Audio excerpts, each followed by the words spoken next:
अस्सलाम वालेकुम व्यूवर्स। जिन लोगों को नमूनिया की शिकायत होती है तो उनका गला भी बहुत ज़्यादा ख़राब हो जाता है, तो ऐसी सूरत में आपने अदरक का इस्तेमाल करवाना है।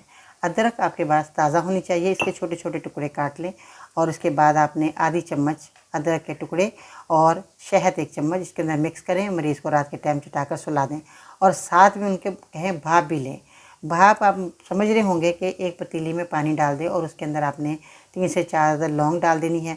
जब ये देखिए पकने लग गया पानी तो उससे भाप लें, फिर पंखे के नीचे नहीं जाना, क्योंकि पंखे से पे पसीना जो आएगा वो सूख जाएगा और इनके सर में दर्द भी हो सकता है और फिर फ़ायदा नहीं है भाप लेने का।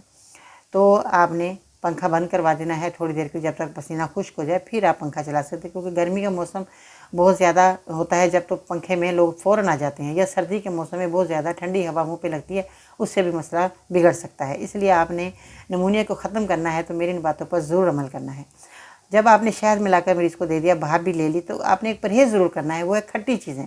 खट्टी चीज़ों का इस्तेमाल बिल्कुल नहीं करवाएं मरीज़ को।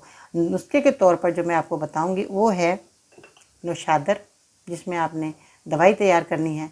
नौशादर आप लेंगे, इस तरह का है, ये पंसार की दुकान से मिल जाएगा। काली मिर्च का इस्तेमाल करेंगे और सना मक्खी के पत्ते लेने हैं, डंडियाँ नहीं लेनी।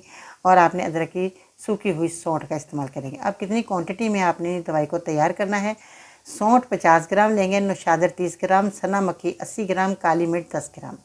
अब आपने खुद अपनी नज़र के सामने पाउडर बनाना है। आधा आधा चम्मच मरीज़ को पानी के साथ आपने देना है। अब छोटे बच्चे हैं, उनको भी नमूनिया हो गया, जिनका भी गला ख़राब हो गया, तो उनको आपने आधे चम्मच की बजाय 1 चुटकी ये दवाई आप दे सकते हैं। इंशाल्लाह ताला छोटे बच्चों का भी मसला हल हो गया, बड़ों का भी हो गया। और ये दवाई जब आप तैयार कर लें, आपको फ़ायदा हो जाए, वीडियो के नीचे कमेंट करें कि आपको मेरे नुस्खे ने फ़ायदा दिया या नहीं दिया। दूसरे लोगों को मेरी वीडियो ज़रूर शेयर किया करें और मेरी वीडियो को लाइक करें, बेल बटन आइकन को ज़रूर प्रेस कीजिए ताकि आने वाली वीडियो आपको सबसे पहले देखने को मिले। और आप ये भी कमेंट्स में बताया करें कि आप हमें किन किन शहरों से देख रहे हैं, कौन कौन से मुल्क से आप देख रहे हैं। अपने शहर और मुल्क का नाम ज़रूर लिखा करें तो हमें पता चले कि हमारे चाहने वाले, मोहब्बत करने वाले हमें इन जगहों से देख रहे हैं, सुन रहे हैं। बहुत शुक्रिया जी मेरी वीडियो को देखा सुना। थैंक यू सो मच जी। आज के सुनहरे अल्फाज, जो रिश्ते मजबूरी में निभाए जाते हैं वो रिश्ते नहीं, ज़िंदगी के समझौते होते हैं। इन अल्फाजों के साथ बाजी बिन को इजाज़त दीजिएगा। अपना अपने घर वालों का ख्याल रखिएगा। अल्लाह हाफिज़।